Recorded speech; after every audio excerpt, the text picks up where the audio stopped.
Voilà. Dieu, Jésus, en quelque sorte les personnes qui sont mortes aussi, on prie pour leur âme. Je prie pour mes élèves parce que je suis instite. Voilà, je reçois l'esprit de paix et puis c'est toujours un moment important pour moi.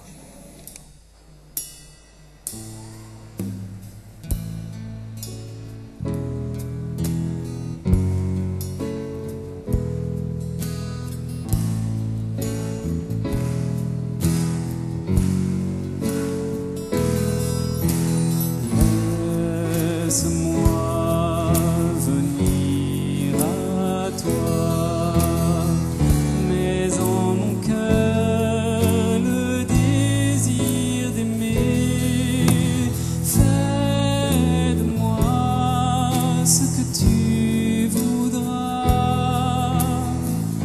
puisse mon âme à jamais te chanter. Oh, laisse-moi venir à toi, mais en mon cœur le désir d'aimer. Fais de moi ce que tu voudras, puisse mon âme à jamais te chanter. J'ai longtemps cru ne jamais te trouver. J'avais si peur, je ne savais où aller. Mais tu te laisses découvrir peu à peu. À celui qui te prie, tu ouvres les yeux. Oh, laisse-moi venir à toi, mais en mon cœur le désir d'aimer.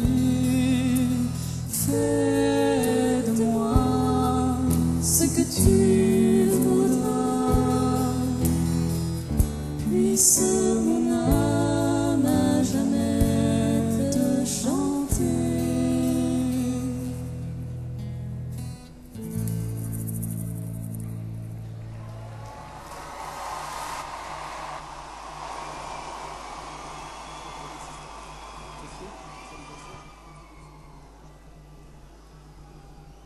Chers jeunes,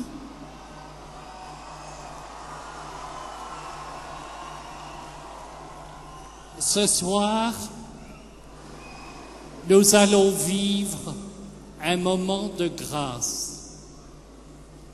Nous allons vivre le sacrement du pardon. Et nous commençons cette célébration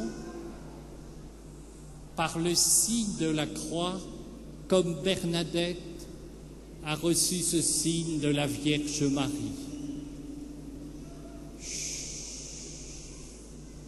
Au nom du Père, du Fils et du Saint-Esprit, vous le savez, chers jeunes, il n'est pas toujours facile de se lever pour aller recevoir le sacrement du pardon. C'est un peu difficile, c'est comme un combat. Alors vous allez entendre maintenant un jeune nous dire tout simplement les difficultés qu'il a eues à vivre ce sacrement, mais aussi les joies. Alors, écoutons. Je reçois le sacrement de la réconciliation depuis que je suis assez jeune et du coup c'est une démarche habituée. Pour les personnes pour qui ça serait la première fois, je pense que ça peut être assez difficile parce qu'ils peuvent se demander comment faut faire.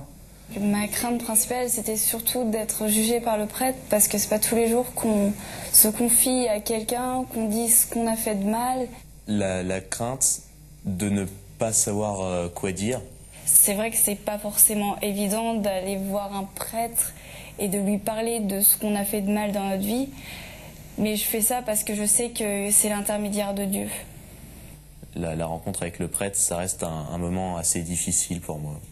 Mais en fin de compte, quand j'y vais, je suis jamais déçu. Ce qui me permet de grandir, c'est de pouvoir me regarder moi-même. Dévoiler sa vie au prêtre nous permet vraiment de prendre conscience de notre vie, d'apprendre à mieux se connaître aussi. Généralement, avant, je prends un petit temps de prière, je réfléchis sur moi-même et je me pose plusieurs questions, comme par exemple, qu'est-ce que j'ai fait de mal, qu'est-ce que j'ai fait qui n'a pas forcément plu à mon entourage ou à mes amis. On peut se confier à un psychologue, à un ami, etc. Mais le faire à un prêtre, c'est ajouter une dimension supérieure à ces démarches.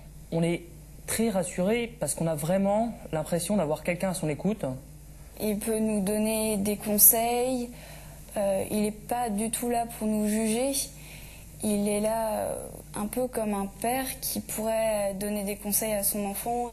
On dirait presque que c'est pas le prêtre qui m'écoute, mais que c'est directement Dieu. Ce que j'aime bien, c'est le côté spirituel de la chose et le fait qu'il y ait une action de Dieu derrière. Après la confession, on se sent mieux, on est libéré. Très apaisé, je me sentais léger. J'ai vraiment l'impression d'avoir déballé un fardeau. À chaque fois où on a un t-shirt sale, on passe à la machine à laver pendant la confession et après on ressort tout blanc. Et c'est vrai que quand on ressort tout blanc, c'est une bonne impression. Et dans les jours qui viennent, on est encore nourri par le sacrement qu'on a reçu. Au début, je me sens beaucoup plus léger, plus apte à me recueillir et tout ça. Je suis vraiment plus dans une ambiance de prière. J'essaye de faire des efforts, d'être gentil avec mon entourage, avec mes amis. Mais très vite, on reste des humains, on redevient très vite comme avant. Quand je sens que de nouveau ça va pas, je retourne voir un prêtre. Mais c'est quelque chose dont j'ai besoin et qui m'apporte la paix à chaque fois. Et donc c'est vrai que moi je trouve ça bien. C'est quelque chose de tellement exceptionnel et c'est vraiment seulement en me confessant que j'ai cette sensation. C'est vraiment quelque chose que je referai, avec certes une hésitation, mais que je referai quand même.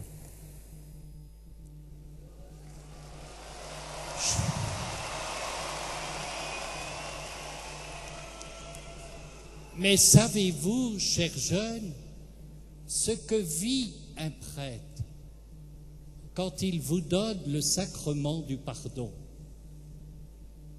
Écoutez bien, parce que il va certainement vous dire qu'en vivant ce ministère, en vous pardonnant au nom du Seigneur, il vit ce qu'il y a de plus beau dans sa mission: transmettre la bonté de Dieu.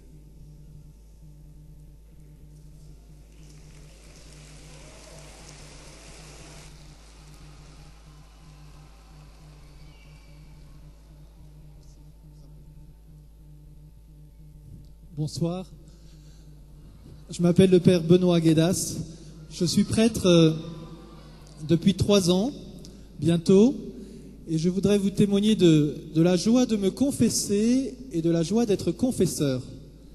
Alors la joie de me confesser, d'abord je voudrais vous dire que ça n'a pas toujours été une joie de me confesser. Un tournant pour moi dans ma manière d'avoir vécu le sacrement de réconciliation. Je me souviens, c'est une confession que j'ai vécue alors que j'étais lycéen. Et en préparant ma confession, j'ai pris conscience d'un péché. Et en fait, je ne voulais pas du tout dire ce péché au prêtre. Je ne voulais pas du tout lui en parler, au point que ça me travaille pendant toute cette préparation. Et au point que je me dise, finalement, je vais peut-être aller me confesser, je ne vais peut-être pas dire ce péché-là. Et finalement, je suis allé voir le prêtre. Et puis j'ai fait un effort. Et donc je lui ai dit ce péché, et je ne me souviens pas de ce que le prêtre m'a dit. Je ne suis pas sûr qu'il soit même revenu sur ce péché. Moi-même, d'ailleurs, aujourd'hui, je me souviens pas trop de ce péché. Mais ce qui m'a touché, c'est qu'il ne m'a pas jugé.